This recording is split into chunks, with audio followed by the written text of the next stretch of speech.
Currently, thank you. I forgot to record that. Gee, it's so loud.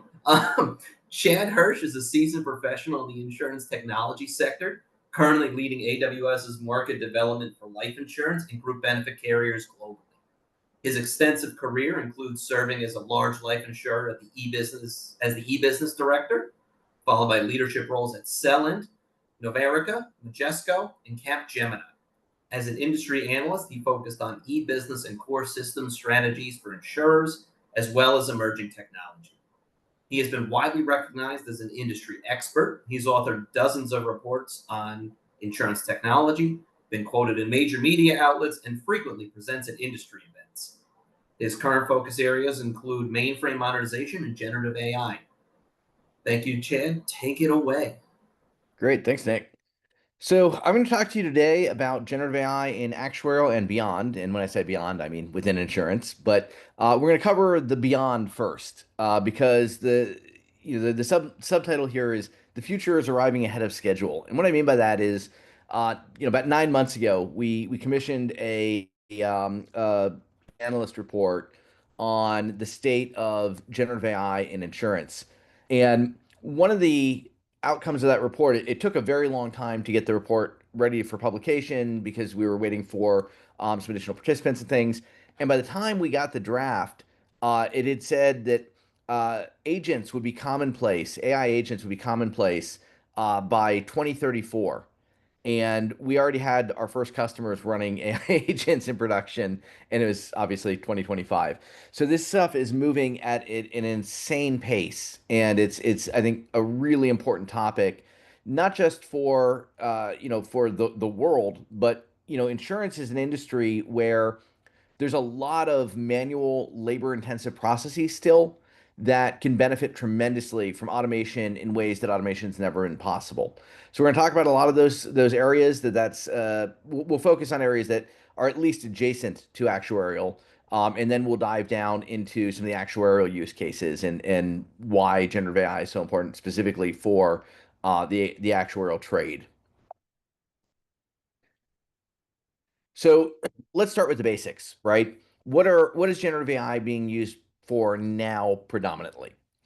So it's still largely the basics, streamlined search experience. So, for example, being able to, if you've ever used Google's AI search or Perplexity, any of ChatGPT search, web search, you know that you can ask questions much more naturally and get a response that summarizes results and prioritizes ones from good sources and things like that. This is a huge time saver if you're doing any kind of research. Now, in addition to just that streamlined search, you've got deep research that's available from a number of places. Again, Google, Perplexity, and others, where you can give it not only your topic, but also some additional material that you have. And it'll go do a much broader, much wider search. It'll spend 2, 3, 5, 10 minutes researching it at a speed that humans can only dream of, covering hundreds and hundreds and hundreds of sources and collect it all back into a report. Again, this is massively time saving for knowledge workers. Extracting key insights. So if you have a PDF or a huge data file or anything that would require a lot of effort to derive insights from, generative AI can often be hugely helpful there as well. Generating summaries. Sometimes you're not looking for key insights, you're just looking for a summarized version of something you need to read. It's not uncommon for my internal customers to send me a 78-page McKinsey report and say, what's the implication of this for insurers? And I used to have to sit there and read a 78-page report to figure that out. Now I can literally upload it into a tool and ask it for what are the takeaways for insurers. Um, and then finally, accelerating content creation. This is probably the most fun of these four. You can create a hyper realistic video of a cat roller skating. And why is that important in insurance? It's not. However, it is valuable for things like marketing campaigns or even just some of the images you'll see in this presentation are generated by AI. And it again, it's just time saving, cost saving, etc. Now, that being said, those are the lowest hanging fruit. Um, there's some additional low hanging fruit in that are specific to insurance, things like a digital assistant for underwriting. Now, when you think about underwriting, it's a very labor intensive process. There's a lot of document processing, there's a lot of document ordering, there's a lot of workflow, and a lot of that gets offloaded to an underwriting assistant or a junior underwriter. And that is something we're going to walk through in some of the demos in a few minutes and talk about how that's changing. Very, very similar for claims, life claims in particular. You have to order, not order, but you have to be able to receive death certificates and funeral home information and all kinds of documents from the customer. And again, there's a workflow heavy component, and we'll show why that matters. Things like a policyholder concierge, we're seeing in other geographies outside the US for now. Right now in the US, regulators are not thrilled about the idea of a solution that could potentially hallucinate, giving information to customers beyond the most basic things like how do I change my beneficiary? Where do I find the form to change my address? What hours are you open for taking calls? Those kinds of queries, which are still something, but increasingly we still see insurers focused on things that they can use with their field force, their agents, their internal users, and so on, and still shying away from directly to the policyholder activities. Um, but there's marketing capabilities in terms of things like hyper personalization of marketing campaigns or creating more customer segmentation. Perhaps more relevant to this group, things like investment research and um, things like enabling self-serve tasks, things like getting legal documents reviewed or drafting an initial document of anything, but also things like interpreting actuarial results. Historically, and I say historically as though generative AI has been around for more than 3 years, but historically, generative AI was really bad at math and got tripped up by kind of basic math questions. Not only has generative AI gotten much better at math, although still not good enough that we trust it with calculations that could have a regulatory impact, but what what both uh, both developers and the AI companies have learned is that generative AI is really good at writing code, and code is really good at dealing with data and numbers. And so what these platforms have learned to do is to write code to analyze data. And so that's really changing the game in the ability of generative AI to interpret data, and hence why the last thing I'm going to show you today, and if you hear me rushing, it's because I'm trying to get to that, is an early demo of how these kinds of tools can be used by actuaries to analyze actuarial data. So we've seen a lot of financial institutions start to do transformation with generative AI.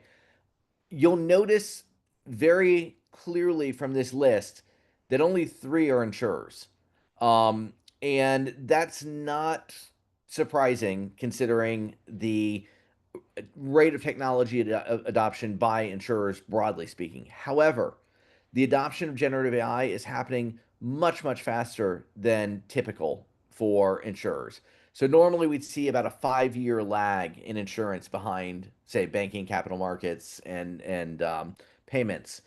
And what we've seen with generative AI is it's maybe a 6 month lag.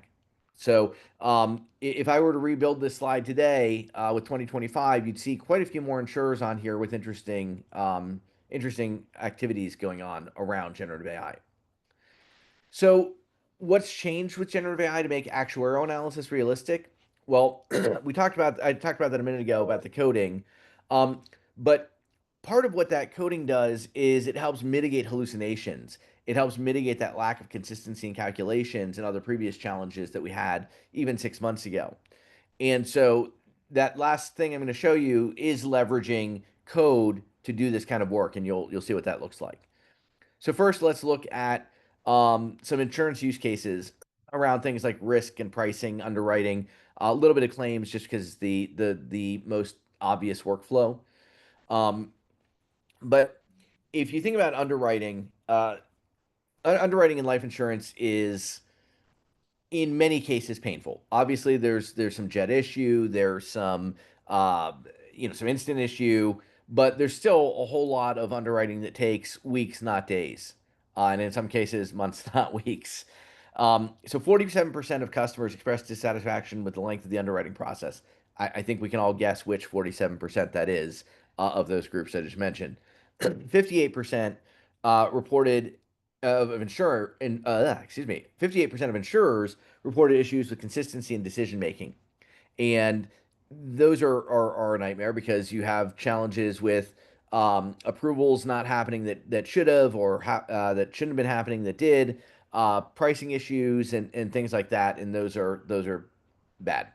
Um, and then uh, generative AI within PNC underwriting, there's been some pretty public case studies around that, and uh, the it is the preferred area to start for 51% of PNC carriers. In other words, of all the PNC carriers using generative AI, 51% of them are starting with enhancing their underwriting process. And then the most interesting one is Munich Re believes that automating underwriting processes could allow insurers to see $160 billion in efficiency gains by 2027. That's globally, but still. It gives you a sense of just how expensive underwriting really is for insurers and how much room there is for improvement. So some early examples from our customers, at least. This one was a life insurer that was taking the 2 to 6 months that I mentioned earlier to issue a new policy, and you can imagine that the not taken rate is quite high there. And oftentimes there's repricing happening, and there's an incorrect premium estimate, etc. And a lot of that had to do with how slow it was to get an attending physician statement or an electronic health record. And so we helped them create a solution that when that health record would come in, they could use generative AI to summarize these multi-hundred page records, which took weeks for underwriters to go through with a fine-tooth comb, and use generative AI to not only summarize those, but look for inconsistencies, to look for things like red flags, underwriting red flags. So the system knows the underwriting guidelines. The system knows what health conditions are, and which ones violate underwriting guidelines or cause a re-rating or classification change. And so it's able to give underwriting guidance. It doesn't make the decision because obviously regulators would not be happy with that. The human still makes the decision, but they can make a decision much more quickly, and everything is cited, so you can immediately click back and see, where did it talk about acute coronary syndrome, where did it talk about lymphoma. Um, so all of that is done in a HIPAA compliant way, and so on. This one's from a reinsurer who, um, this is on the PNC side, the specialty line side. They would get 100-page engineering reports day in, day out, and they took days to review those. One of our partners helped develop a Gen AI solution very similar to the other one that I described a minute ago. But instead of medical reports, it's engineering reports, and the time to review a report, just the initial review, uh, went from 3 hours to 10 minutes, and the project only took 3 weeks to develop from prototype to production. And they're able to review now 100 times more risk reports, or I should say, they're able to analyze 100 times more risk reports. The reason for the discrepancy there is that oftentimes they'll read that report and decline a case, and an underwriter never needs to look at it. So they're able to go through 100 times more risk reports than they were before. I want to show you a quick demo, and I'm going to hit play on this and then mute it because you don't need the narration here. I'll give you a much more condensed version. But you've probably heard about agentic AI. And agentic AI is the ability of the generative AI to do things on your behalf, not just to summarize or extract or things like that, but to actually go write code or to click on buttons on your screen or use an application.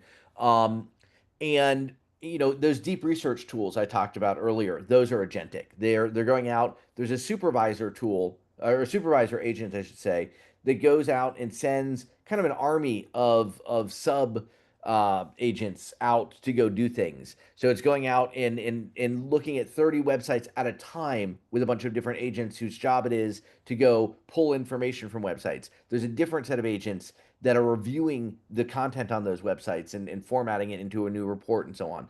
So we have a partner that used agentic AI on AWS to create the ability to develop a new insurance product on their pricing platform, the rating and pricing platform, in an enormously faster way. And let me again hit mute on here. There we go. The company is called Swallow, and apologies, this should actually say swallow.app, not swallow.ai. And what you do as a user is quite simply, and I'm going to be doing a lot of fast forwarding here.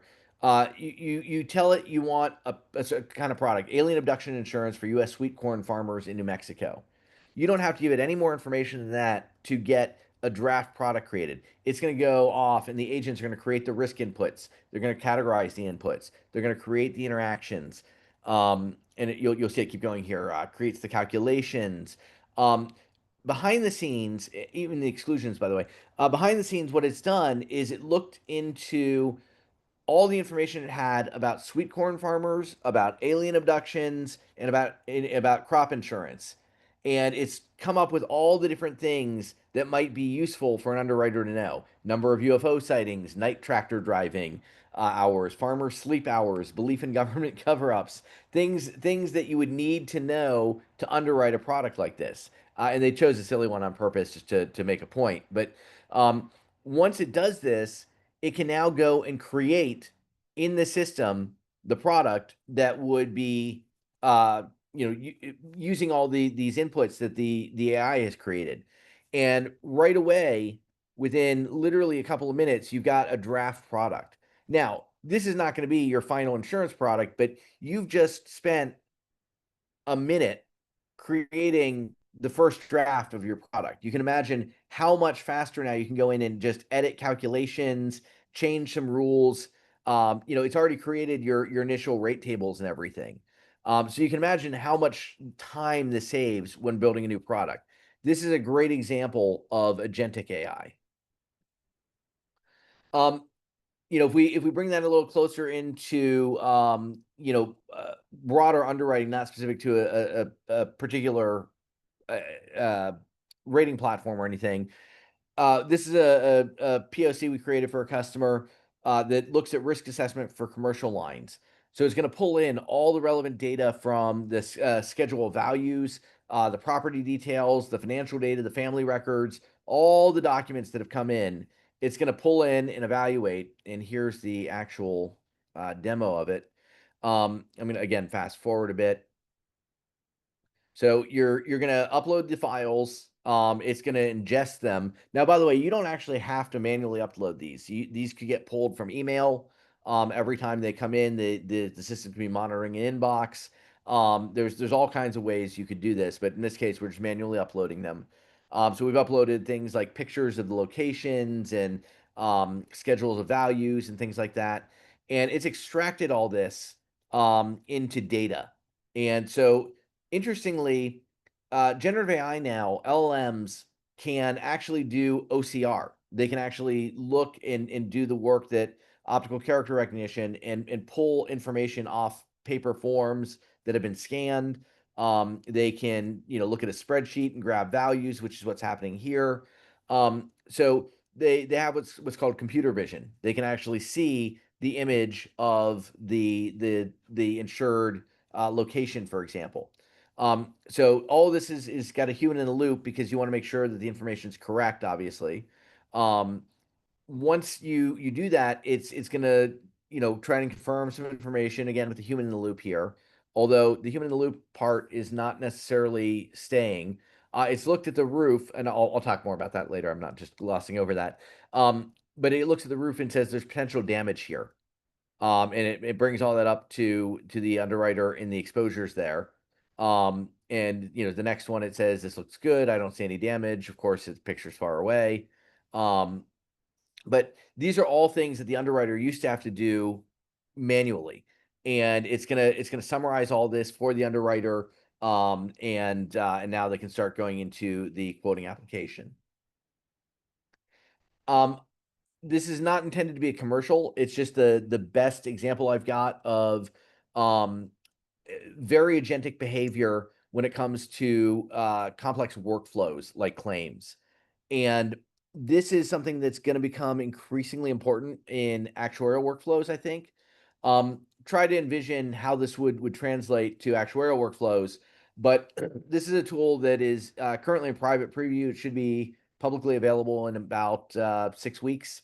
Um, but I'll let it narrate itself. It's very short, and then I'll come back. And moderators, if you can't hear it, please flag me.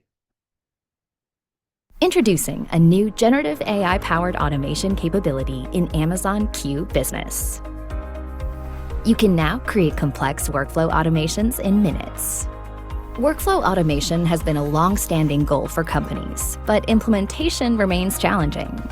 Current solutions are resource-intensive, require expertise, and can be susceptible to breaking due to changes in connected systems. Let's take a claims process as an example.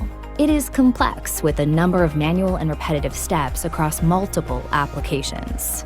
Simply upload your standard operating procedure, a document, or even record your workflow. Amazon Q Business processes the document or recording and generates a workflow to automate the way claims are being processed. Amazon Q Business uses a series of advanced agents to create, edit, and maintain automations. It detects the workflow steps, combining UI automation, API integrations, and workflow orchestration into a single managed system.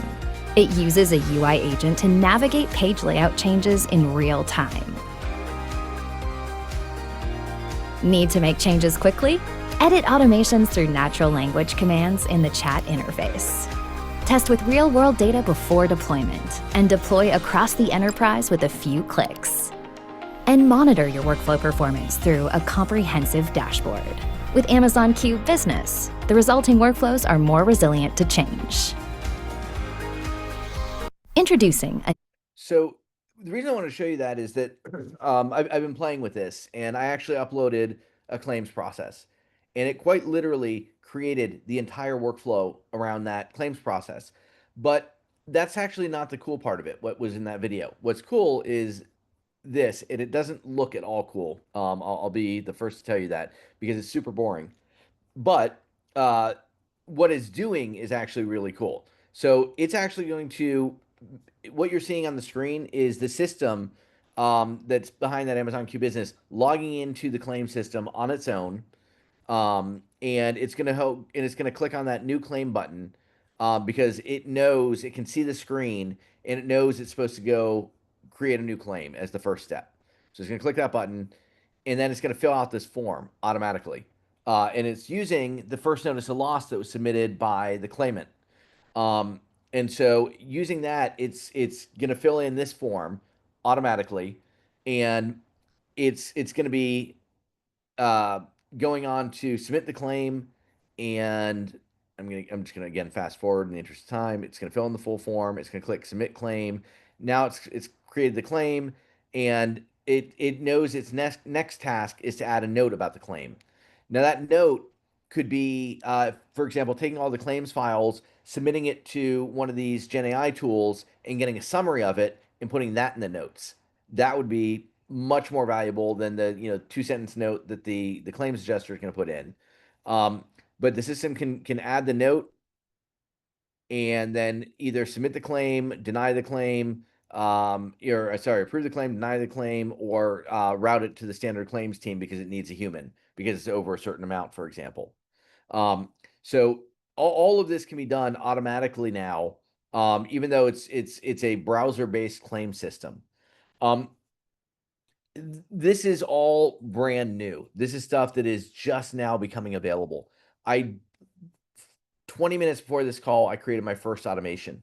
And I'm trying to get it to do one of the things that we have to do every month is log all of our customer interactions in Salesforce. It's tedious, it's painful. Nobody enjoys doing it. And so I'm trying to automate that. And it's incredible that it can actually look on the screen, decide, oh, what I need is not here. I should try scrolling down. And that's the kind of thing that's never been possible before. So now I want to talk more about actuarial, right? And I think that actuarial is one of those areas that is going to benefit, especially from things like what we just saw, because there is a particular workflow that can be done that you could set to run overnight. You could have it call tasks that run on the cloud or your grid or wherever else that it can watch to see if a process failed overnight. It can watch all night and restart the process. There's all kinds of things that you could do with that. But by and large, if we take a huge step back and say there's really two parallel tracks of transformation and impact in Gen AI in general, right? Um, you could use it to enhance your existing models and your existing processes, or you can use it to create entirely new business models or new risk assessment paradigms or new processes. And that's the evolutionary approach. Now, my belief is you have to have both of these and you have to do them in parallel because there's so much time, cost, and dollars to be saved on that evolutionary path, but even greater changes and savings to be had on that revolutionary path. And you can use those evolutionary ones to help fund the revolutionary ones. Now, what does this mean for actuaries? Well, things like automation of routine tasks, way beyond what you can do with things like macros. Um, AI augmentation of decision making. I can't begin to tell you how much time I save every week now by leveraging AI tools to help with all the stuff we talked about in the low hanging fruit, like document summarization, but also in helping to build presentations, helping to basically serve as my very smart intern. Um, I'll give you another example. I had a request a couple days ago. They said, "Hey, I need you to present an industry overview, not AWS specific, just an industry overview to my team on Friday." And I looked at my calendar. I had no time to put anything together. So I actually used AI not only to create the content for the presentation, but I said, "Hey, is there a way that you could actually create this presentation for me?" And it said, no, not directly. And I said, well, and by the way, I find that talking to generative AI like a person yields much better results because it can pick up on things like hesitance and know that you're really wanting to ask something else. But basically, I said, well, hey, what do you mean not directly? Is there some way you could do this?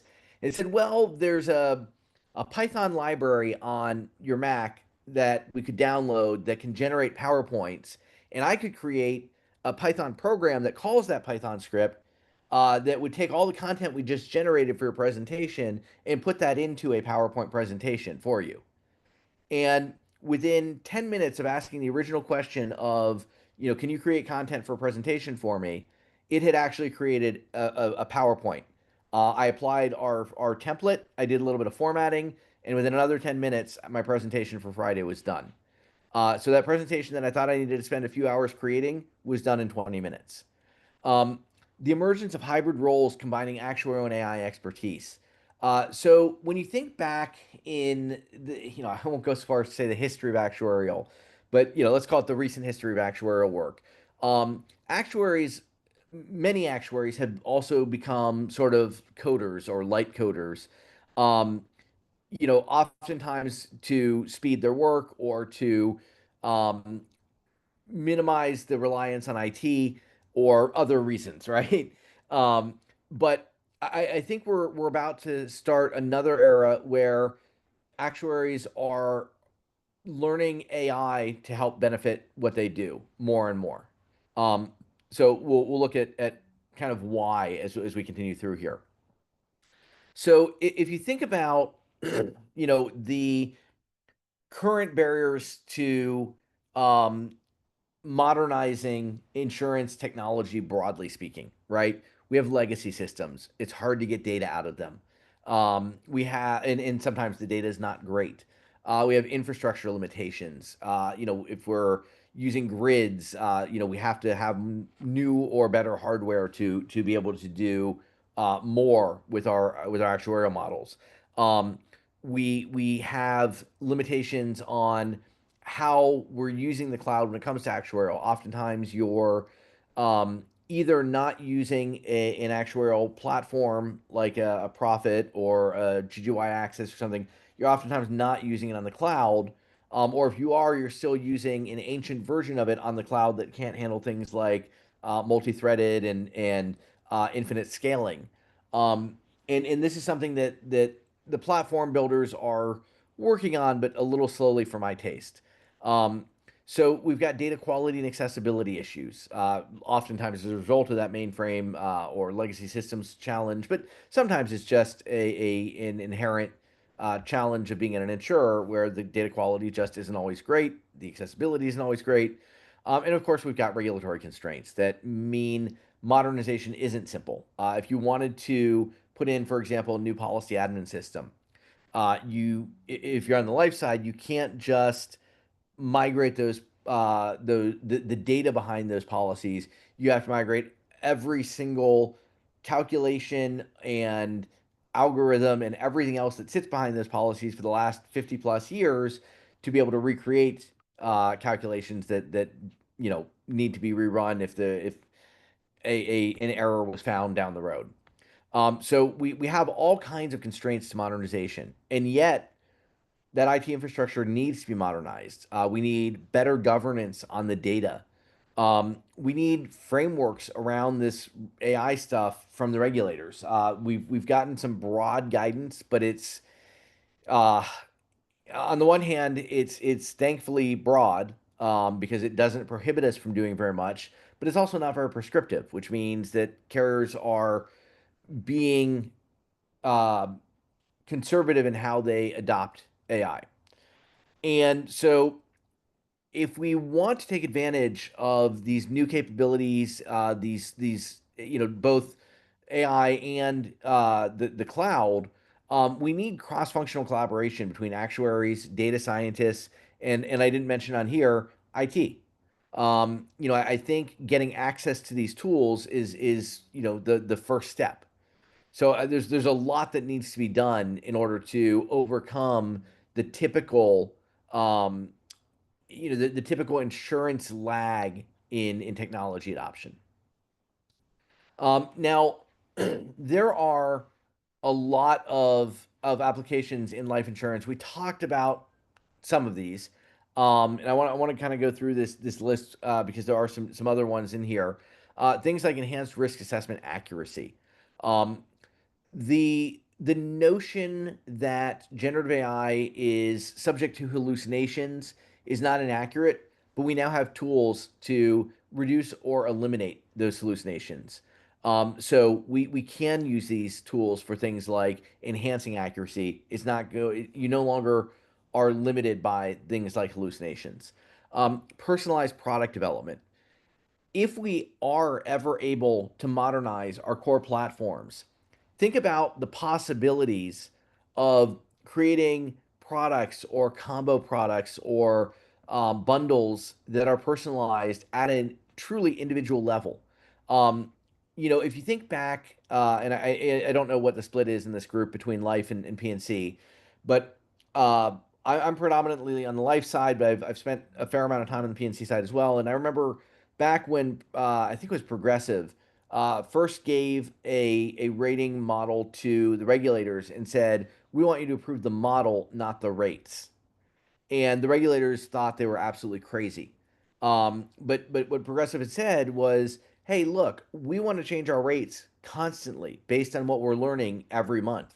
And we can't file something new with you every month. So we want you to approve the model. And eventually the regulators agreed and did it. And that kind of collaboration with regulators could lead to things like truly personalized product development. Improved actuary experience. I wouldn't say that every insurer has actuaries that are truly happy with the tools that they're at their disposal, with the workflows. There's almost always room for improvement, and AI can help with that, as you saw with the workflow tool, and you'll see at in the tool at the end, I think more than anything. But things like advanced fraud detection, we are not there yet, but these tools are pretty remarkable in their ability to look at large amounts of data and say, hey, this is slightly different here. This is not what I was expecting. And so that's something that I think will. I've seen a few really good POCs of this, and I think somebody's going to productize that. In terms of the challenges, there are definitely some ethical considerations, right?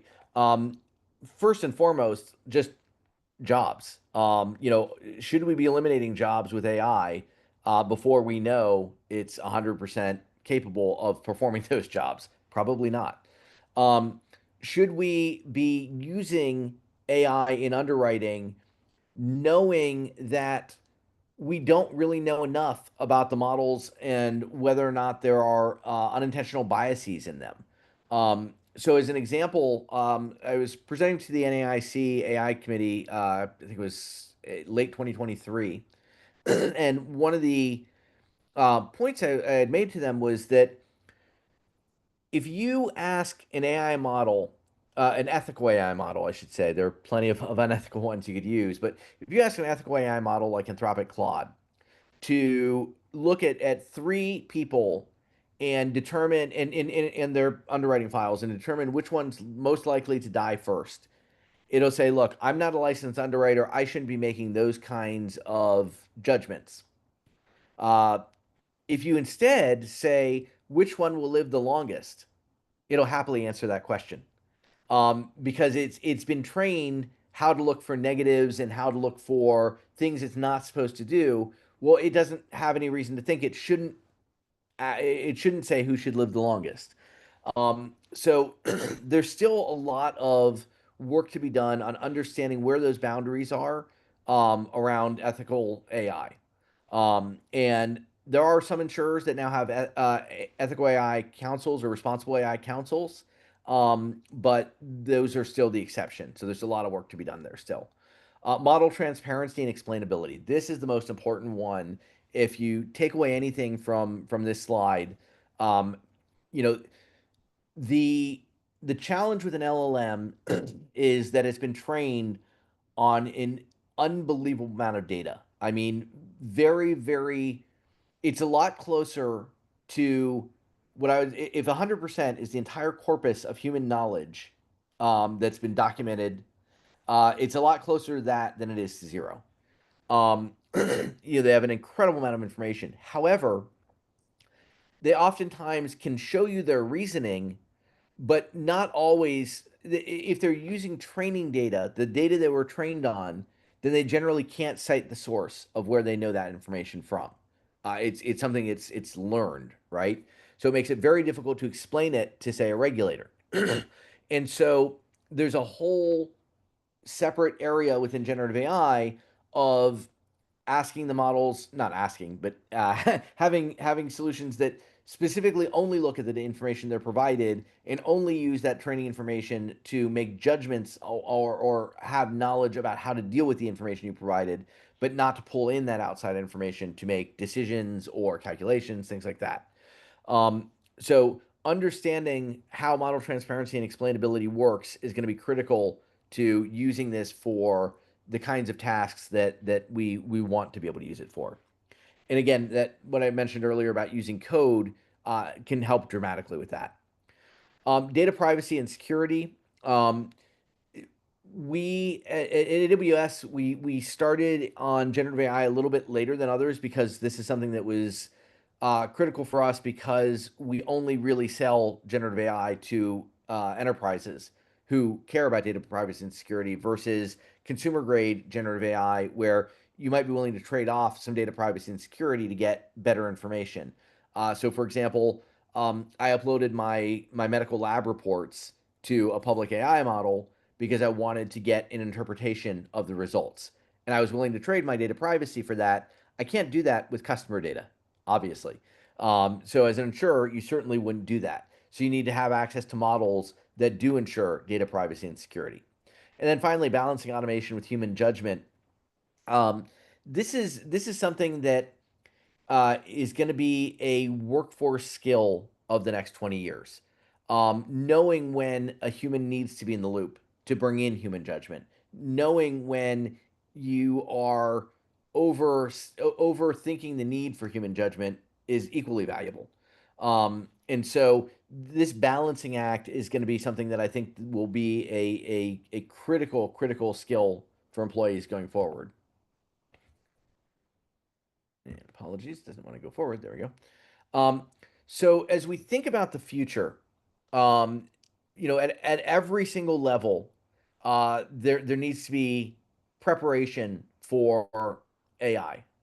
Um, and as we think about actuaries specifically, right, there's got to be continuous learning and upskilling. There's got to be an embrace of AI as a complementary tool, not as a threat, right? Not as an employment threat, but rather as a way to become a super actuary. And again, I'll show you a tool here in a minute or two that helps you be a super actuary. At a professional level, making sure that the continuing education criteria curricula are updated to include Gen AI as embedded into that. Um, Creating AI ethics guidelines specifically around actuarial. I know that it seems like an odd thing, but there are a lot of things that drive pricing that we have to be careful about what we let AI do and not do.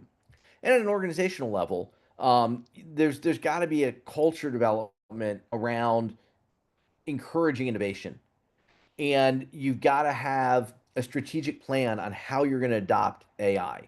And finally, you've got to have cross-functional collaboration initiatives, the ones we talked about earlier between IT, actuary, data science, and so on.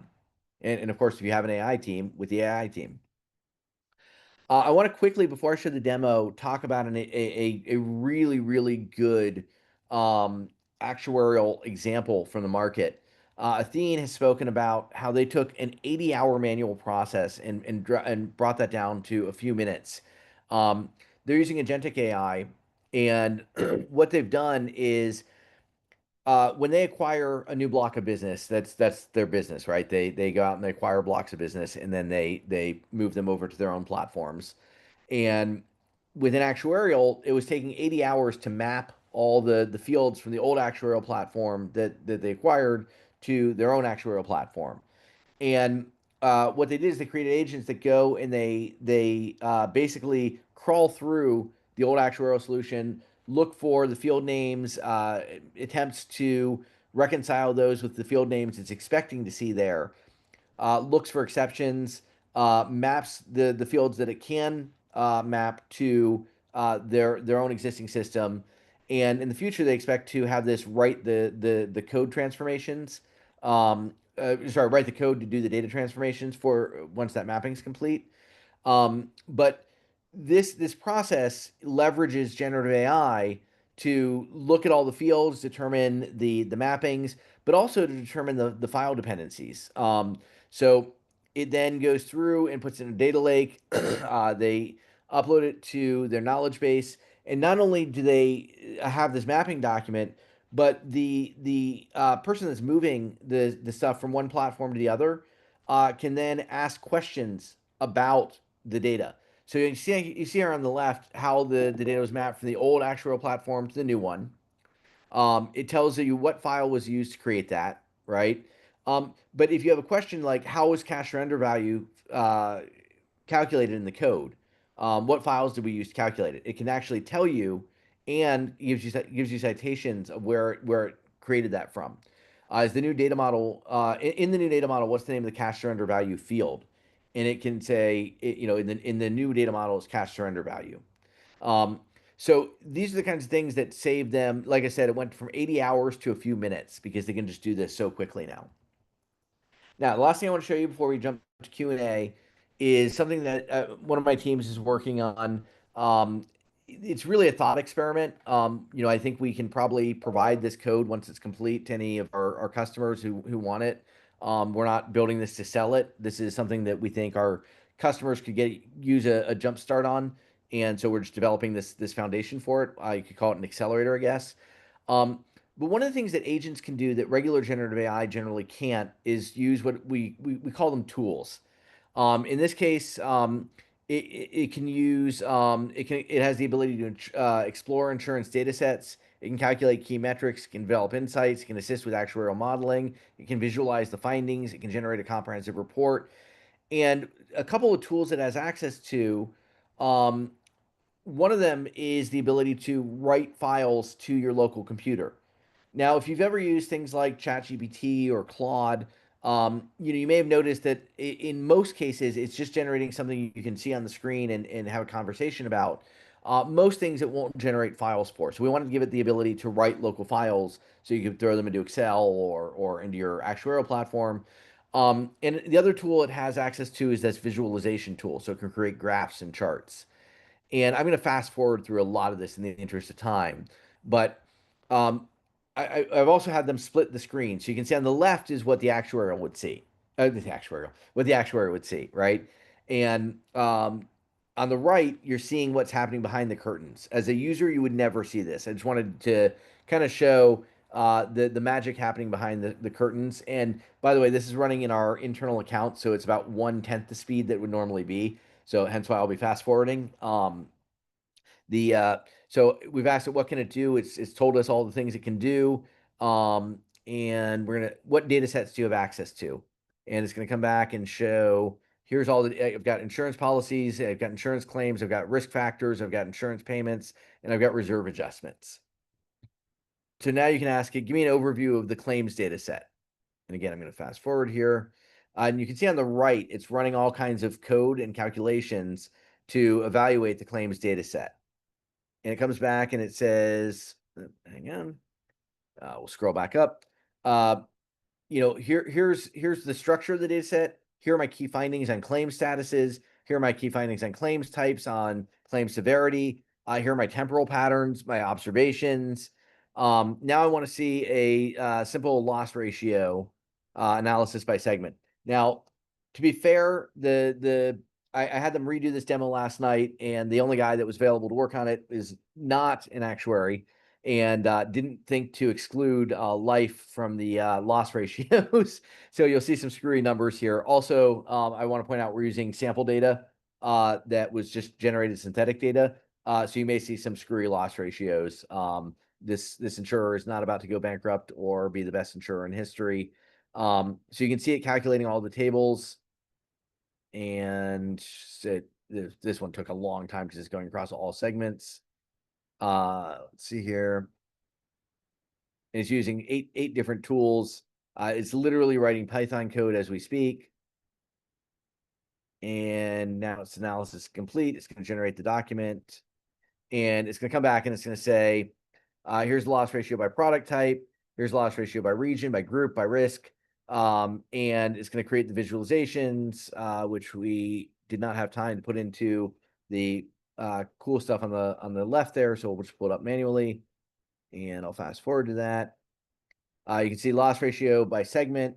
It's now created a report, and it's actually going to create some visualizations of that as well, hopefully. Yes. So here's all of our loss ratios by region, by product type, by region ratio, by premium claims and loss ratio by product type. So these are things that you couldn't really do with this technology even a few months ago. Have it go and do these incredibly complex tasks, create visualizations, etc. This is all new capabilities. So with that, I'm going to pause. Not pause. I'm going to stop and take questions. Hopefully, this was useful for you. If you have questions we can't get to, the moderators have my contact information, or just reach out on LinkedIn. Thank you, Chad. I have one question here. So if a malicious actor simply published fake data into the corpus of human knowledge so Yep. that AI could absorb it in its training and taint its decision making, how could one design a system to screen out corrupt information? Yeah, so that's a tough one. This is generally speaking why we're starting to see a bit of the circling of the wagons around the largest Gen AI providers.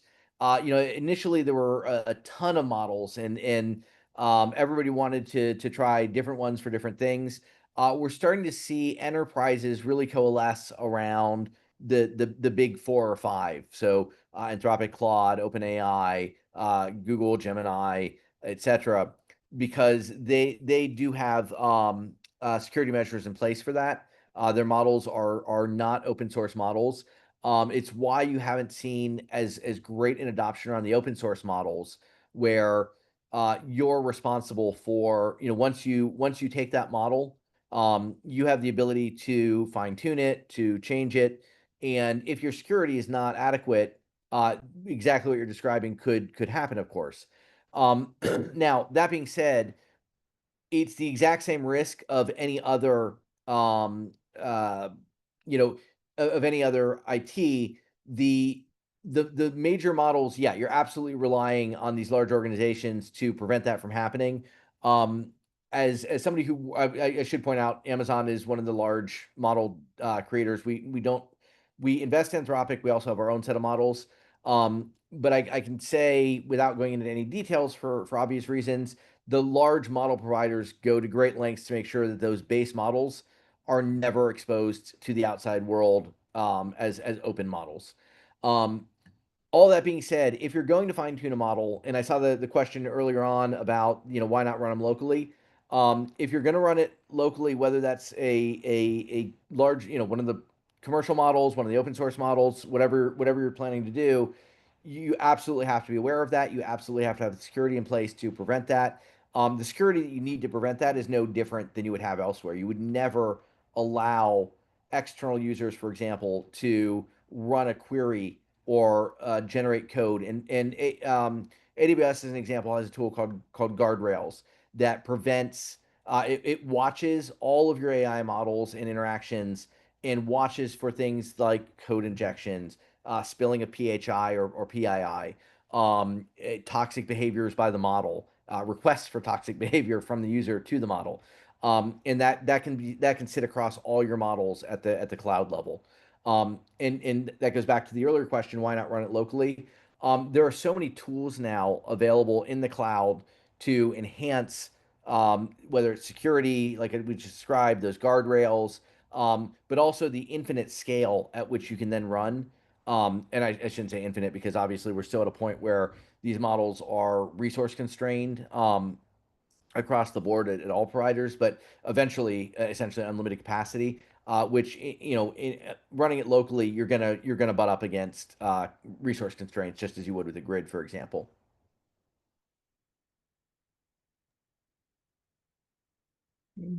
I don't see any more questions, so I can ask my question, I guess. Sure.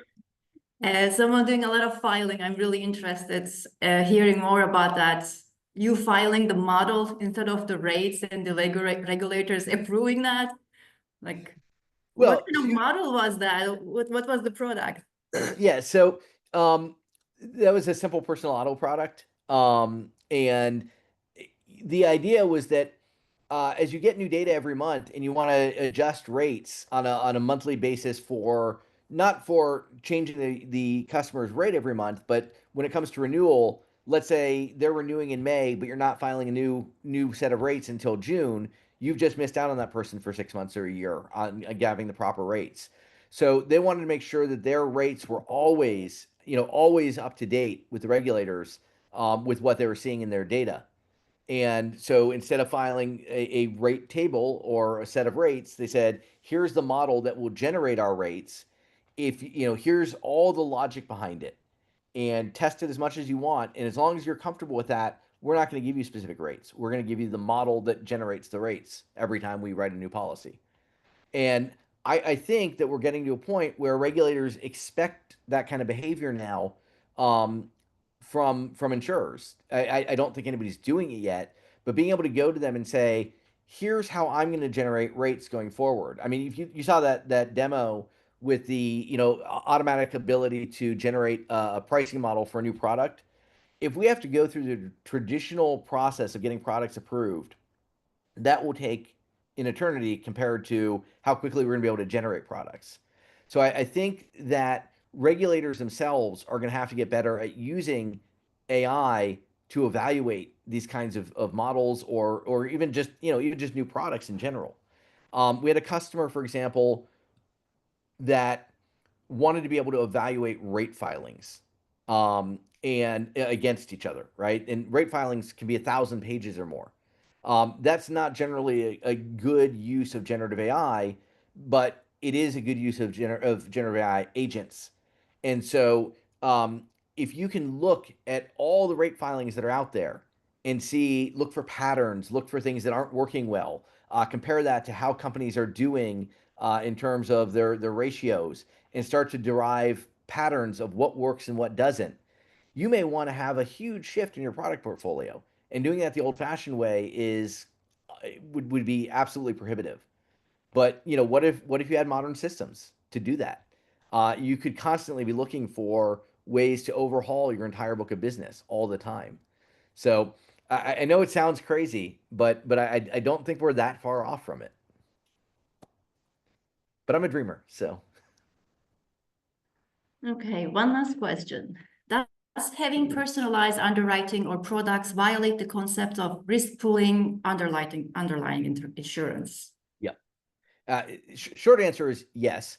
The longer answer is you wouldn't personalize in the sense of creating a pool of one, right? That would exactly, right. The whole point of insurance is pooled risk, but you could personalize things like, today at the best auto insurers, you have sliders where you can say, here they give you your rate, and you can say, what if I change my deductible from 500 to 1,000? I slid it over to the right, and it immediately gives you a new rate, right?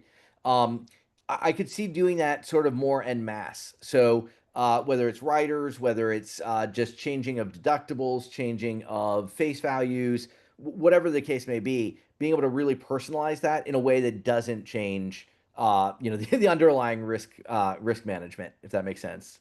I don't know if I said that well enough. If not, ping me offline. I'll go through it in a little more detail, trying to squeeze it into 1 minute. But.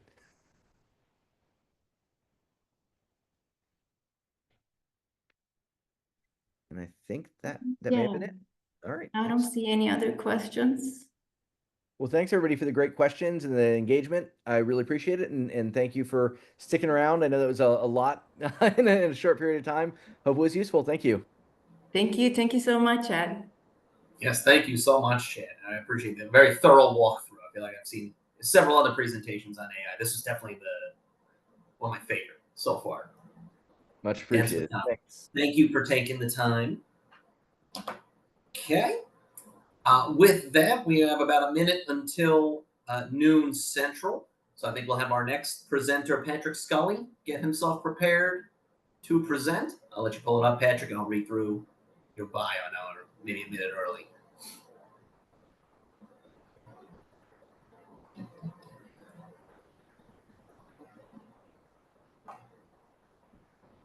All right, fantastic. As he gets set up, Patrick Scully is a senior portfolio manager at New England Asset Management, Inc., and is responsible for delivering investment and capital management services to their clients. He joined the firm in 2010, having been employed as a consultant by Wells Canning, now Willis Towers Watson, where he was responsible for advising insurance clients on their investment portfolios. Prior to joining Wells Canning, he was the assistant treasurer for Tufts Health Plan, now Point32 Health. Patrick is a CFA charter holder, a graduate from the University of Colorado with a bachelor's of arts in history, and holds an MBA from the Olin Graduate School at Babson College. He has been employed in the investment industry since 1993. All right, Patrick, I'm going to go off camera. You take it away. All right, Nick, thank you for the introduction. I appreciate it. Yes, I'm in the PM group here at New England Asset Management, and I've been with NEAM for about 15 years and a little over 30 years of experience in total. And today I'd like to talk a little bit about the economic and capital markets, and I've titled the presentation to be Trump 2.0 and the Year of Uncertainty. And as far as the agenda topics, I've got them here that I'd like to cover. Tariffs, which is the buzzword of the day, inflation, the consumer and labor, economic growth outlook, and the interest rate outlook. And so I'll go through the materials, and then to the extent that there are questions at the end, we can cover those. And if there's something that comes up along the way and you want to put it into the chat, I can address that when we get to the end. Okay, so if we just kind of level set here and think about how we got into this situation that we're in right now, which is fairly chaotic. It really has to do with the trade deficit, which shows a time series of the trade deficit, and it really started deteriorating in the 90s when we had the passage of NAFTA, the North American Free Trade Agreement, as well as China joining the WTO, the World Trade Organization. And what we're really talking about here is a goods deficit. So we're not talking about services. And in fact, we have a surplus in services. And we're also within the goods deficit. We're really talking about China. So just to give you some statistics, China in the mid 90s represented about 5% of global manufacturing output, and today represents over 30% of global manufacturing output, whereas during that same time period in the 90s, the US represented 25% of global manufacturing, and today is less than 15%. So this is, a big campaign issue. We, heard about the hollowing out of the manufacturing industry in the United States, and that is, something that Trump has vowed to bring back. And one of the ways that he intends to do that is through tariffs.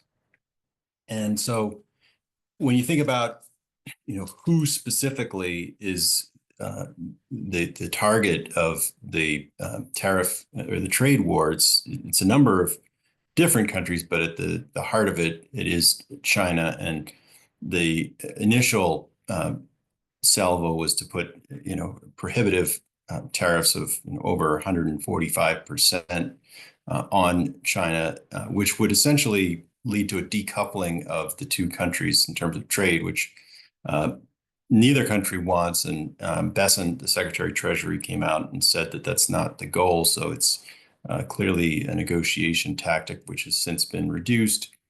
But just to give you an anecdote, Walmart, for example, says that 60% of the items that go on their shelf are from China. So, these countries, the US and China have been intertwined for a long period of time. And, you can change supply chains and shift around suppliers, but that's going to take time. It's not something that's going to happen overnight. So we would likely see the US and China continue in the short term anyway, in some capacity.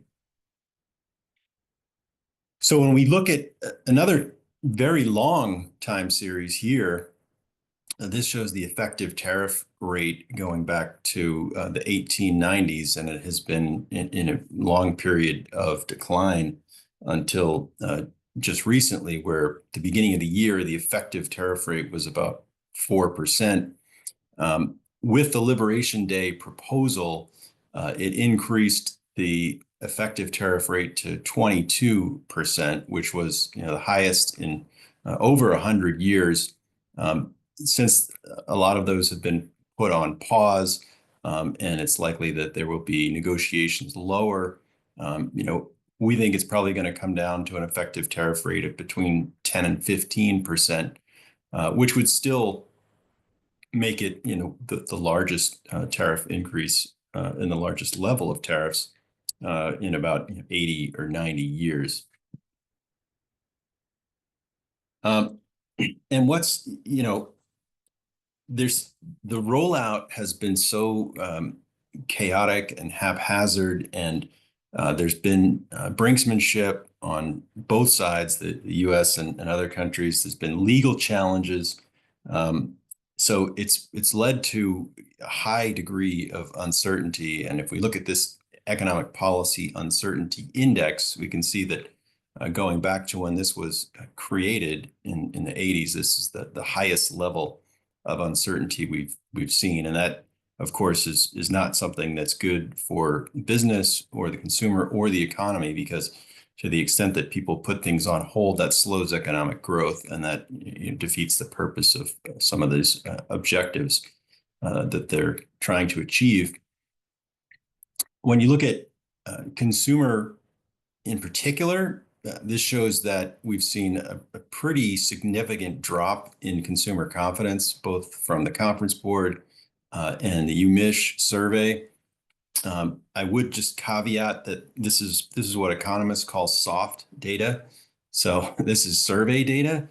And a lot of times what people say in surveys is not what they end up doing in real life. And in fact, when we look at the hard data, retail sales and other types of metrics of consumer behavior, really haven't seen much change at all. So I think there is a lot of anxiety about what's going to happen. And within the survey, the item that was cited most frequently was anxiety about inflation. And we see that inflation expectations have spiked here. And of course, that is directly related to tariff policy. So if we just move on to that topic in a little bit more detail and look at inflation and think about, okay, well, if tariffs do go in and become long-term policy, what impact would that have on inflation? And here we can see that if we had the full Liberation Day policies put into place, we would see inflation move up from about just under 3% today. This is core, excluding food and energy, on an annualized basis to about 5%. So this is something that people are pretty stretched as it is, given that they have just been through an elevated level of inflation. So this is something that would not be welcome. What's interesting, though, is that the Fed has come out and made some comments about this potentially happening. And they brought back the word transitory, which, if you recall, the last time they used that word did not go well, and inflation did not turn out to be transitory. So, but this time around, there is the sense that this would be a one-time increase to inflation. So we'd see prices increase by the amount of the tariffs. And then as long as the tariffs don't continue to go up, the disinflationary trend should resume. But the problem, again, here is that inflation is still stubbornly high. And this shows that even though we've been in this disinflationary trend and the Fed has made good progress in bringing inflation down, we're still not down to the 2% target. So, here the Fed is trying to do everything they can to get inflation back to target. And now they're faced with potential of tariffs increasing inflation at a time, where people are again sort of exhausted from the price increases. And the other thing to consider is it's a regressive tax. So it means that tariffs disproportionately impact lower income individuals than higher income individuals. So that's another consideration, given that a lot of Trump's base are in that category, and so it remains to be seen how popular tariffs will be as a tool in their economic policy. Now, the good news is that when we think about looking out longer term, this is a market-based measure of inflation expectations. So what this is it's called a five-year forward inflation break-even rate, and that all that means is it takes the differential between nominal treasury yields and the treasury inflation adjusted treasury yields, or TIPS yields, to derive what the markets think will be inflation going out from years 6 through 10. If we look out over 10 years, this is what the market is saying inflation will be in years 6 through 10. So it appears, at least from market participants, that there is not an expectation of a structurally higher long-term inflation rate, which is good news. Okay, so let's switch gears a little bit here and look at the consumer. And the consumer, just let's remind ourselves that the consumer is a major component of GDP. Close to 70% of GDP comes from consumption. So when we're thinking about the direction of the economy and the direction of interest rates, we want to have a pretty good idea of what's going on with the consumer. And really, fundamentally, you have to say that the consumer is pretty strong. And we've seen some very favorable developments in consumer fundamentals over the years. And this shows, there was a large buildup in leverage on household balance sheets in the financial crisis. And that has since worked its way off. And there's been this delevering process, which has been in place for many years, which makes consumers fundamentally in better shape. Another way to look at this, which is a similar story, is the leverage as measured as a percentage of GDP has also come down significantly. So, the leverage going up into the financial crisis, not only have they delevered, but also GDP growth has been largely uninterrupted during that whole time. There's been, that blip in COVID when the economy went into a very brief and shallow recession, but for the most part, GDP has been growing, and that's been reducing the value of household debt relative to GDP.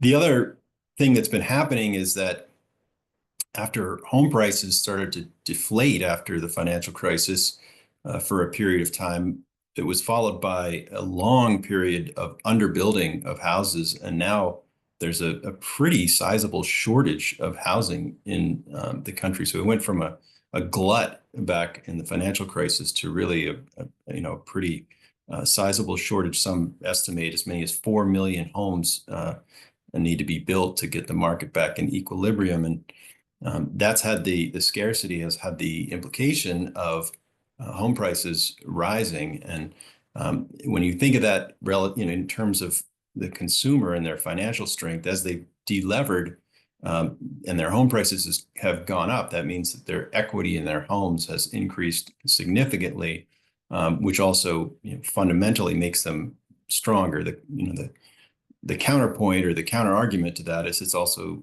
created an affordability problem for people to be able to find a house that they can afford, and that's certainly a challenge.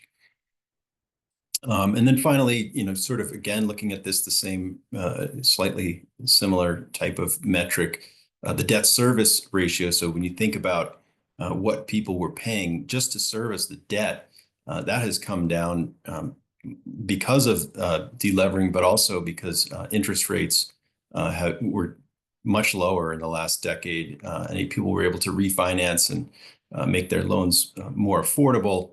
And of course, when they have less debt service payments, that creates more disposable income, which can be used for consumption, and that has been beneficial for economic growth. So those are some of the the positives and the strong fundamentals we see with consumers. There are some, areas of, I wouldn't say concern, but certainly trends that have been less favorable in terms of the consumer. And one is the savings rate. And so we can see that in COVID, we had this spike in the savings rate because we had a massive amount of stimulus that went to people who were stuck at home, couldn't spend it.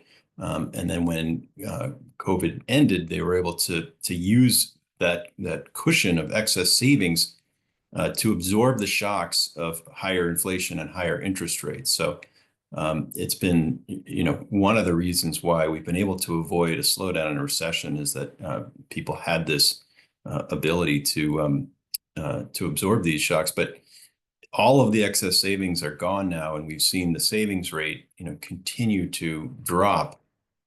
And that means that, on a go-forward basis, more and more people are going to be relying on the labor market in order to fuel consumption growth. So there's less of a cushion now for people to be able to withstand economic shocks, and that's just something to keep in mind.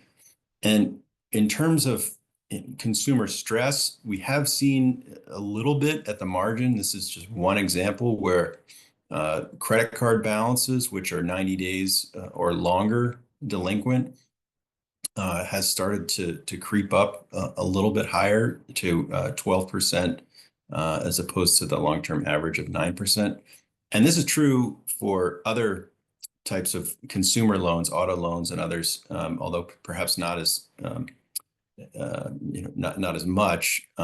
So we wouldn't say that this is indicative of major financial stress, or there's any reason to be overly concerned about this, but it is a trend that's going in the wrong direction, and it is something that people are paying attention to, just to kind of to get a sense of where they see consumers and going on a go forward basis.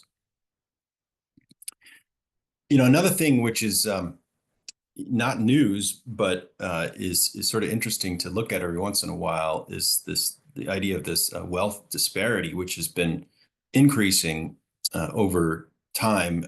And this is just, gives you a snapshot as of the end of 24, which shows that 20%, the top 20% of income earners control 70% of the wealth. So there's, that theme has come up in politics a lot too, is that there's this growing differential between the haves and the have-nots.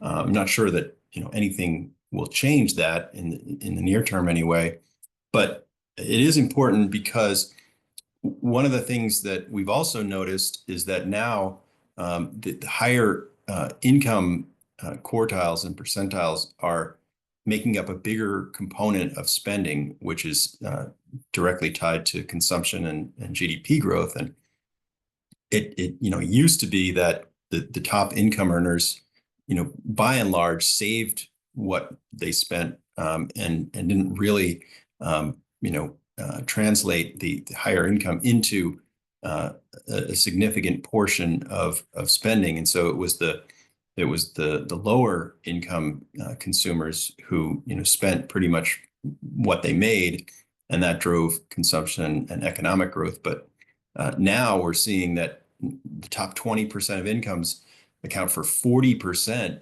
of all spending, and the implication is that this cohort is less impacted by the labor market and more impacted by asset prices. So in other words, when you see things like stock prices or real estate prices, to the extent that they go down, that could have a bigger impact on spending patterns for the higher income cohort than the lower income cohort. So just something to be aware of, that wealth effect is playing a larger role in economic activity. But nevertheless, still you've got 80% of the bottom 80% of income earners still account for 60% of spending. So that's still a big number. And that cohort is much more tied, spending is much more tied to the labor market. So if we kind of shift gears here and look at the labor market, this shows the unemployment rate, the time series of the unemployment rate, and you could say that there was a brief spike in unemployment in COVID, but really that it was erased very quickly, and we're basically at full employment currently. One of the reasons, though, that we're at full employment is that we saw a lot of people just simply drop out of the labor force in COVID. So this shows the labor force participation rate. And you can think of the labor force participation rate as basically it's the labor force. So it's people who are employed or unemployed. That's the pool of labor called the labor force divided by the total population. And what you see here, if you notice this kind of teal line, retirees, 55 plus came in and they dropped out of the labor force, and they've really never come back. They've just, they've stayed out on the sidelines. The prime age workers, 25 to 54, have come back into the labor force and now surpassed pre-COVID levels. But when you look at the total, it's still not enough to get people back, to get the participation rate all the way back to where it was pre-COVID. And, the implication is, you probably remember in COVID, it was just impossible to find people for labor. And that's been alleviated. But to the extent that we don't have enough workers, it means that that limits the productive capacity of growth and limits potential GDP. One of the ways that can be mitigated is through immigration. And so this is a study showing the immigration trends, and you can see these dark purple bars are births minus deaths, and we see the current population has been the growth of the population has been slowing. We've seen this aging demographic where the older people are the deaths of older people are outnumbering the births, and so to fill that gap, we've seen immigration spike. The problem, of course, is that this immigration, a lot of it's illegal immigration. So about 2/3 of immigration in the past few years has been illegal immigration, and that has been a political hot button, and we know that that's going to stop, and it probably would have stopped whether it was a Republican or a Democrat, but there's a lot of sentiment out there that doesn't want that component coming into the country.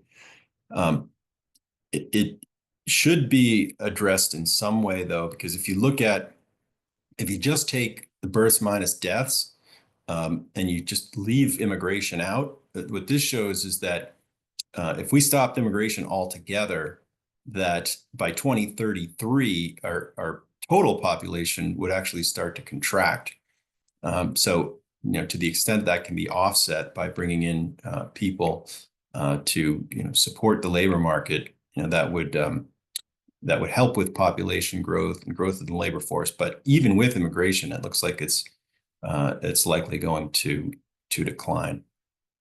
Now, the last speaker made some interesting comments about AI and about how that could replace a lot of jobs and perhaps make the need for this growing pool of labor less less important. And so one of the trends that we've seen even before this AI boom has taken off is that the U.S. has been very good at increasing worker productivity, especially vis-a-vis other developed nations.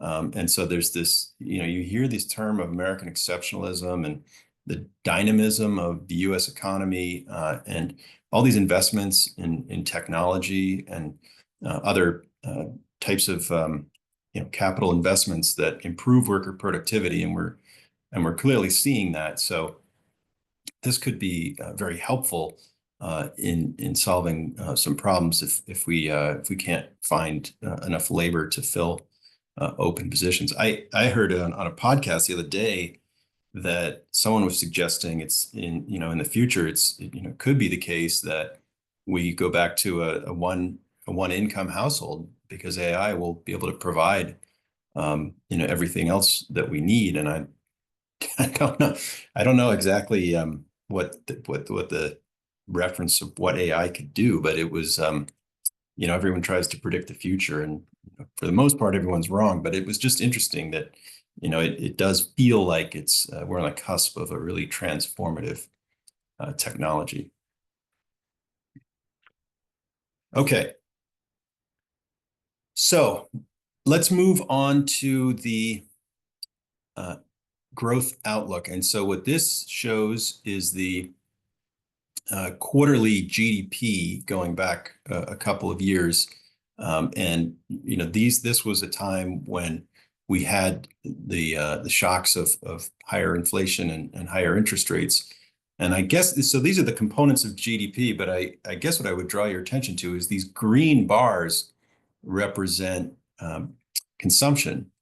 And so you can see that, despite the shocks that people had to deal with, consumption has remained strong and continues to remain strong throughout this period. And there are reasons for that, with the stimulus being provided and so on. But again, people are indicating that they're less confident and they're anxious, but the reality is that they're continuing to spend and the economy is doing just fine. The first quarter, a bit of a blip here because there was a surge in imports, which is a negative contributor to GDP, and that was to front run the tariffs. So we had a negative print, but we think that is going to reverse in Q2, and we don't see this being indicative of any sort of downturn in economic growth. The other, hot button politically is what's going on with the deficit and the debt of the country, and that's being discussed right now with a big, beautiful bill in the Senate. But this, just to give you some context, gives you a sense of how the CBO scores the deficit, and this was done in March.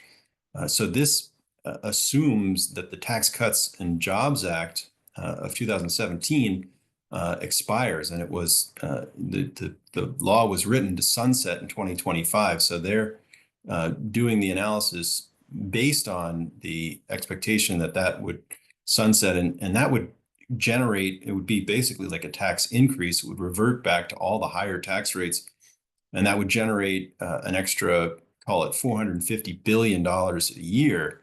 And even when you factor that in, they show that the deficit, which is about 6% of GDP, they show the deficit rising to about 7% of GDP over the next 10 years. And again, that's not sustainable.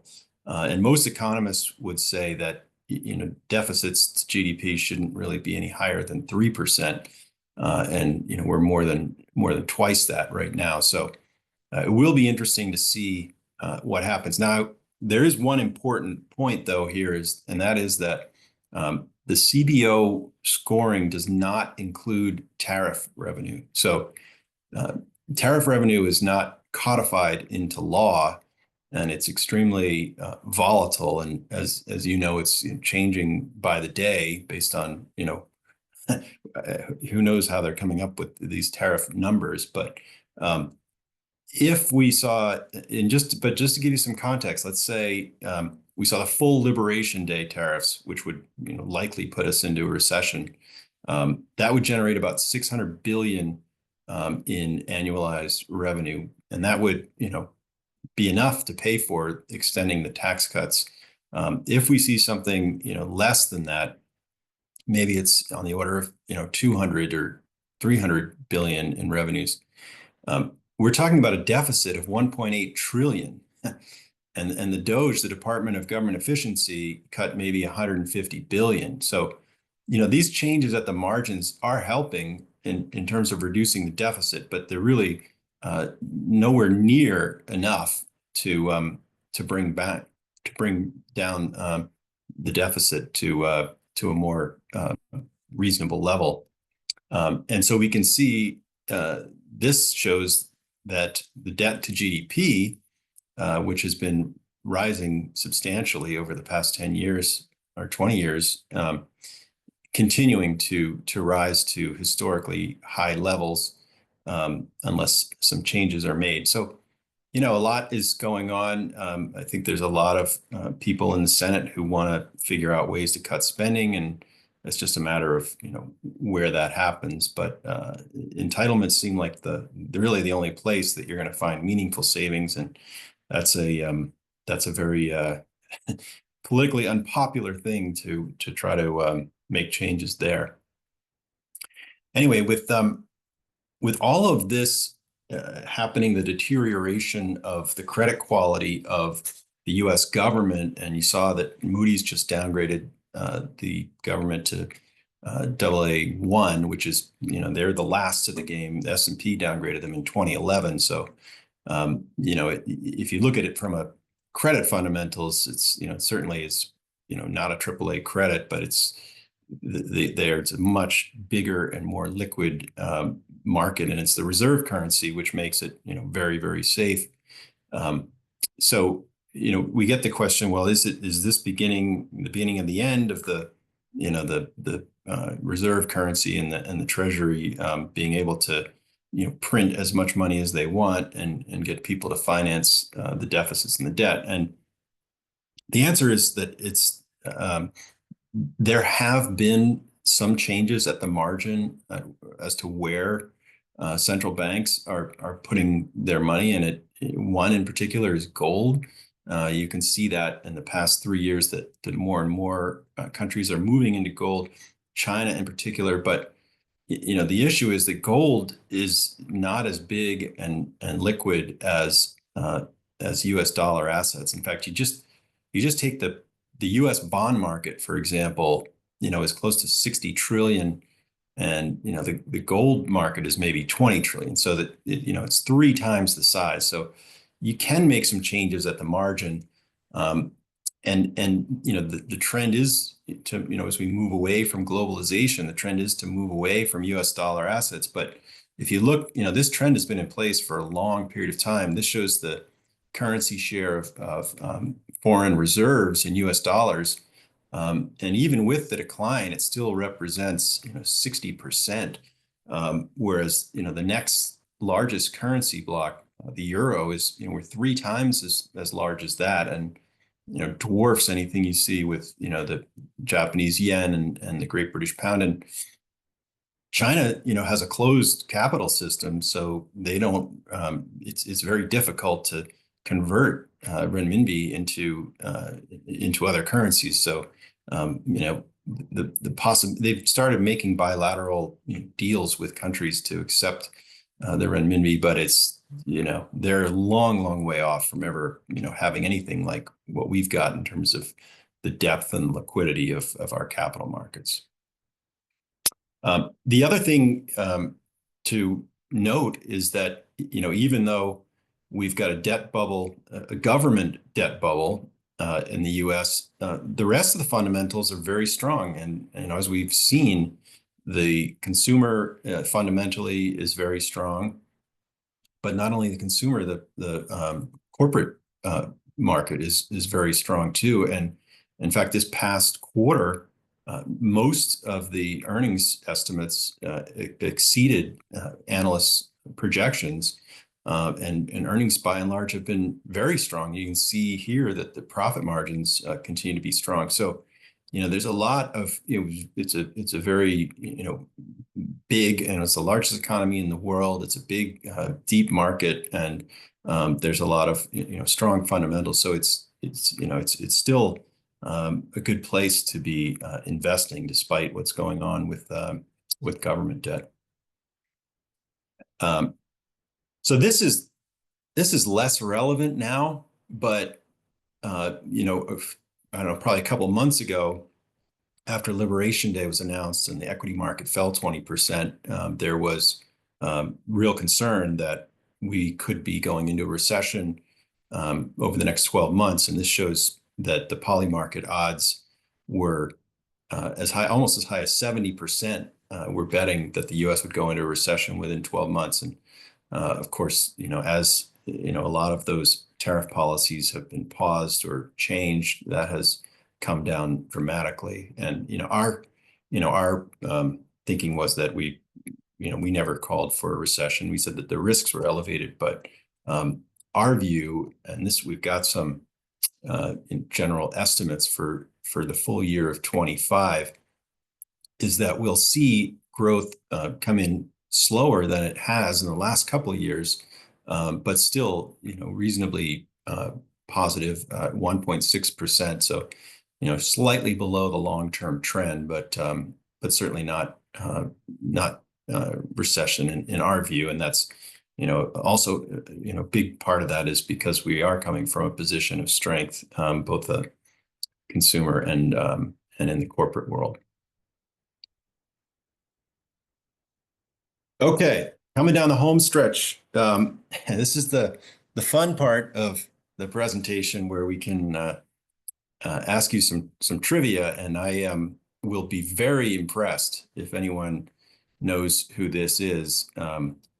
And so you can put it in the chat, and we'll check and see if anyone got it right. I've shown this to a number of people over the past few years, and there have been, I would say, a handful who know, but most people have no idea who it is. And anyway, so this is or was Arthur Burns. Arthur Burns was the chairman of the Federal Reserve from 1970 to 1978, and he was largely blamed for the high inflation of the 1970s. And basically the criticism was that he did not restrict monetary policy enough in the form of higher interest rates to control inflation, and it was subject to political influence from Richard Nixon, and ended up creating a real problem that became very difficult and painful to get out of. And it took Paul Volcker to come in the early 80s and spike interest rates and push the economy into recession twice in order to ultimately bring inflation back down. So it gave the Fed had a credibility issue after Arthur Burns, and all of the subsequent chairmen have been keenly aware of this, and they don't want that to be repeated. So when we think about Jay Powell and what he's trying to do, his mandate it's a dual mandate for price stability and full employment. And he has basically achieved the full employment objective, but has not achieved the price stability objective, which you can see here the target is 2%. And here we are 3 years later, after inflation spiked, and we just got below 3%. We have not gotten back to the target of 2%. So the point is that we think we're in a higher for longer interest rate environment. We do think that the Fed has already cut 100 basis points from the high level back in 24, 525. We're now at 425. We do think there will be a couple of more moves this year. So another 50 basis points, 225 basis point cuts. But that could be it. Maybe, it depends on what happens in the economy, and they are data dependent. So we think, and this, keep in mind, is the front end of the curve. This is just the Fed funds rate. When we look at the entire yield curve, so here we can see, the forecast for year end 2025, we see the front end of the curve coming down, but then the rest of the curve basically stays where it is. It's and could even potentially rise. So we, our view is that we're going to be range bound here. We're moving away from globalization, which is inherently inflationary. We've got a constrained labor supply, which, to the extent is not resolved, puts upward pressure on wages, which is inflationary. So, we don't think we're going back to the 70s, given the lessons that the Fed has learned, but we do think that we're going to be in a higher for longer interest rate environment. And that's a good thing, honestly, because you look, and this has been, problematic for life insurance companies.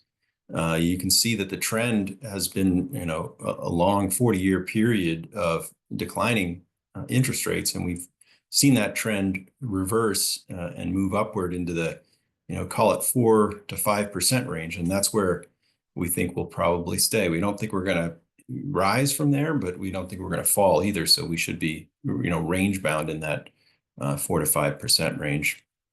And of course, that's been very good news for the life industry, where we've seen the book yield trend has recovered almost, all of what was lost over the past 10 years. We've seen, continuous degradation in book yield among our clients, and trying to do everything we could to maintain book yield, and looking at alternative asset classes and different types of structures that we could get into. And now we've got just a higher level of base rates, which has really made it much easier for the asset side of the balance sheet to work on behalf of the underwriting side. So, in terms of sectors, one of the sectors that is a big component of life balance sheets is corporates, both public and private.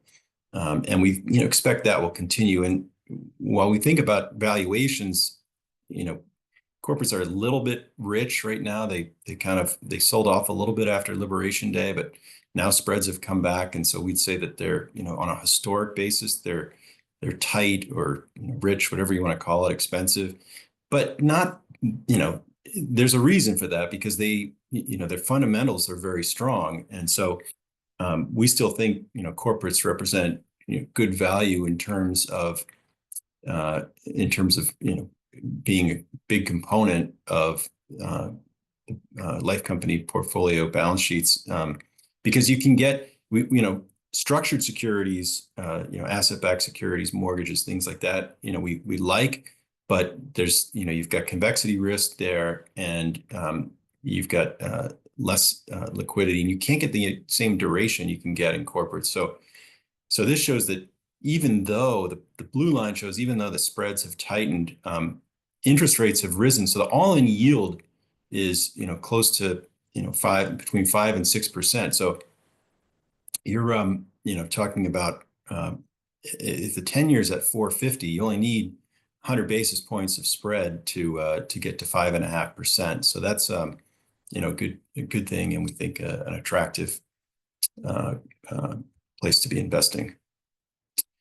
Okay, so I'm going to finish up here, and just we've got a couple of takeaways, and then we can get into to questions. But one of the things that we think will continue to be a theme is volatility, and that's largely from what's going on with the political situation. So they've talked about this three-legged stool, where they've got tariffs as the first leg, and then the big beautiful bill, or the budget is the second leg, and then the third leg is deregulation. So we don't really have visibility on any of them right now. And we've got some information on tariffs and the big beautiful bill, but deregulation is yet to come. So I think as we move through the year and get more clarity on what exactly is going to happen, I think that should that should be helpful. And the other thing to think about is that capital markets have actually been one of the things, one of the ways to kind of discipline some of the policy moves. And in fact, it was the sell-off in April that led to not only in the equity market, but also the bond market, that led the administration to pause the tariffs. So they are looking at markets, and they are acting accordingly. As I said, we think the economy is very strong fundamentally, so we have the ability to absorb some of these shocks with tariffs and other policy decisions that are being made. We do think that you should review your asset allocation. We think that's something you should do at least once a year, just to make sure that everything that your current strategy is still appropriate, and if there are changes at the margin, that might be something to consider. And then lastly, one thing we haven't really talked about is, well, could interest rates fall? And our view is that it's highly unlikely. Every time in the past decade when interest rates rose, they came right back down, and so we got conditioned to think that interest rates may go up briefly, but then they'll fall. And I think that the difference this time is that we are in a different world. We're moving away from globalization, which is inherently more expensive and inflationary. And we're reducing the mobility of labor in terms of capital inputs to the economy, and that puts upward pressure on wages, and that's inflationary. So, I think that we are likely in a higher for longer interest rate environment.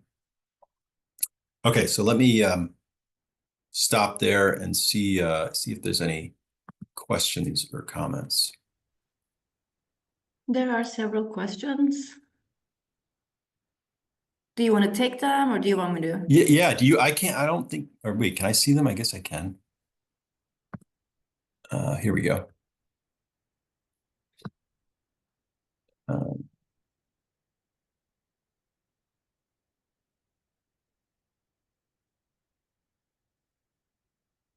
Okay, here we go.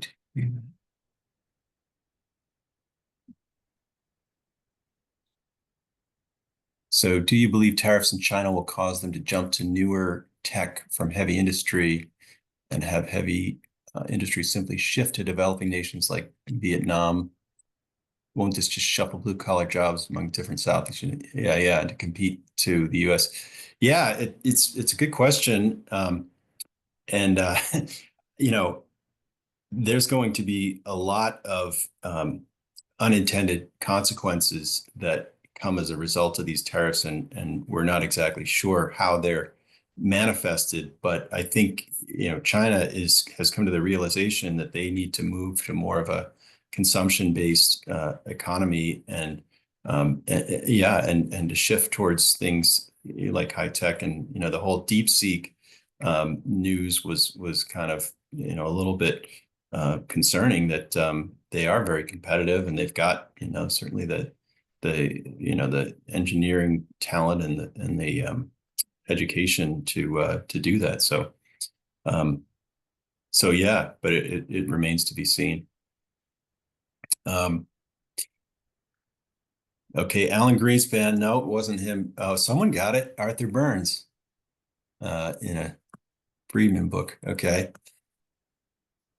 What's driving the rise in corporate margins besides the tax cut? Are at the proverbial permanently high plateau, or will they revert back to the mean? Yeah, that's a question, because you would think that this is one of the more mean reverting types of time series, and thus far they've been able to maintain high margins. And it's the tax cut is a big part of it, but also just being able to move to more efficient means and investing in technology and other things to streamline operations, and that's the other potentially favorable impact is it gives them some room to absorb margins. So instead of strictly passing margins through to consumers, they may be able to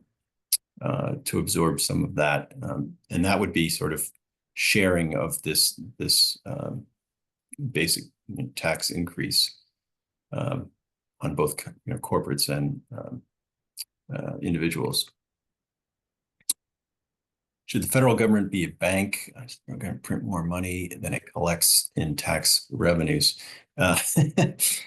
Yeah, well, no, that's the problem, is that for the longest time, having the designation of the reserve currency meant that there was always capital providers that would buy our debt, no matter what the cost. They were non-economic buyers, and they wanted to do that to manipulate currency and for other reasons. And we weren't disciplined about it. So, the fear is that we go into a Japan-like situation where they've got 250% of debt to GDP, and now their central bank has to go in and buy their debt, which, if that goes on for too long, it really causes major problems. So, yeah, the solution has to be cutting. It's politically unpopular, but some combination of cutting spending, raising taxes, and potentially higher inflation, and that we could see that. Powell's term expires in 26, and if Trump puts a more kind of compliant chairman in there, they could change the target from 2% to 3%. And that, might not be the worst thing in the world. It was 3% in the 90s, and we seem to make it through okay. But, something's got to give because it's just not sustainable. I don't know the answer to that, how much of the increase in book yields, but I can follow up. Climate change effect question. What's that? The How climate do change? projections take climate change effect into account?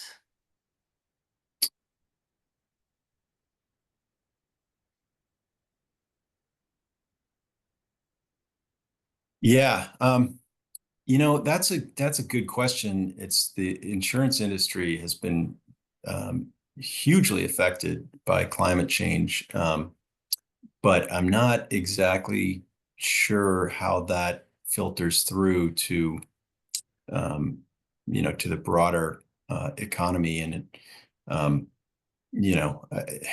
it seems like you see these events that come up, and they are supposed to be one in a 250-year event, and then you get like 9 of them in the span of 10 years. So it doesn't make sense. I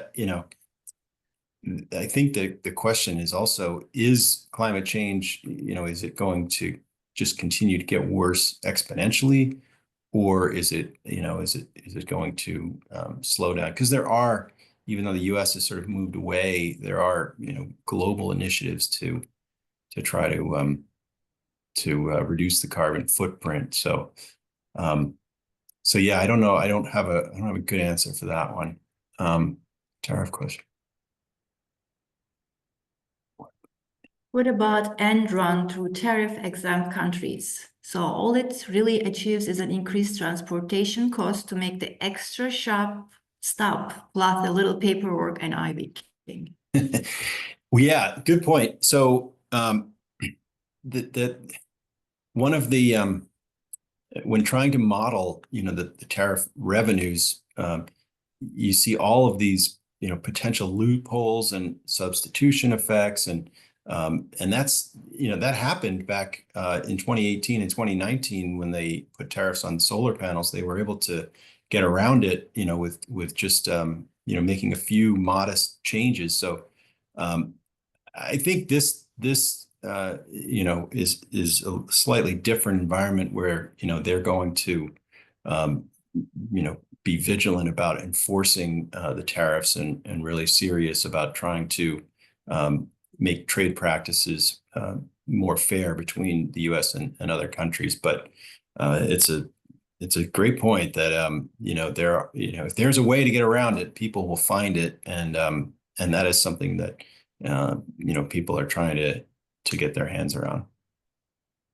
They always do, right? Yes, they do. Yeah. What is your opinion on the risk of default on government debt if negotiations fall apart at some point in the House and Senate to increase the debt ceiling? Very low, highly unlikely. There's, if you have the same monetary and fiscal institutions, then effectively you always have the ability to pay off your debt. The only reason we could see a default is, as you suggest, is that if there's a some sort of brinksmanship, and they can't agree on debt ceiling, and the stalemate leads to us having a technical default of some sort, which almost happened in 2011. But I think that it's even if we did have that scenario, I think it would be short-lived, and I think that they would ultimately, it would rattle the markets, and it might prove a point for whoever was trying to raise the stakes of whatever the negotiation was. But I don't think it would be anything that would be long-lasting, and it would probably lead to a lot of changes to ensure it never happened again.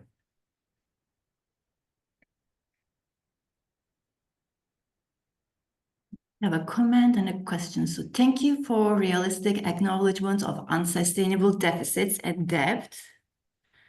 And the question is, but would you concede that every economist and even libertarian are hypnotized by growth and GDP and will do anything good or bad to load up GDP?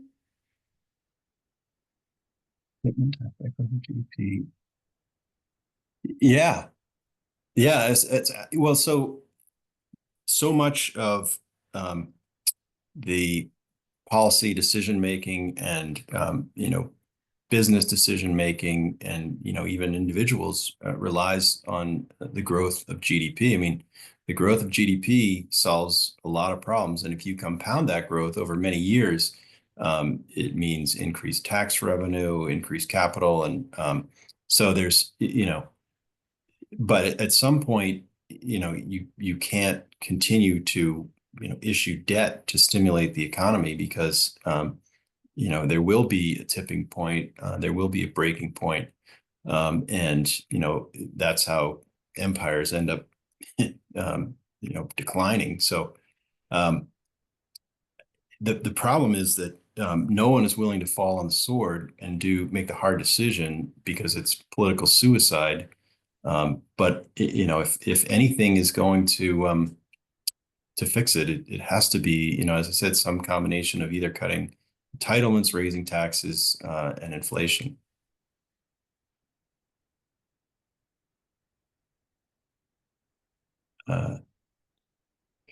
Yes. So in terms of the recommendations there's a lot of good publications out there. BCA, the Bank Credit Analyst, is based out of Montreal. They do really good work. Piper Sandler, these are mostly periodicals. There's a lot of great podcasts too that are available. But let me I can think of a bunch of different things. Maybe I'll just follow up with some suggestions there because I'm not sure off the top of my head. Okay, well, I think we are out of time, but I really appreciate the comments and the questions, and I look forward to hopefully seeing everybody in person at some point. Thank you, Patrick. Okay. Thanks, everyone. Thank you so much. Okay. Bye-bye. Thank you so much, Patrick. And thank you, everybody, again for attending day 2. We will see you guys all tomorrow, the same time, with the same Zoom link from the invite for day 3. Thank you.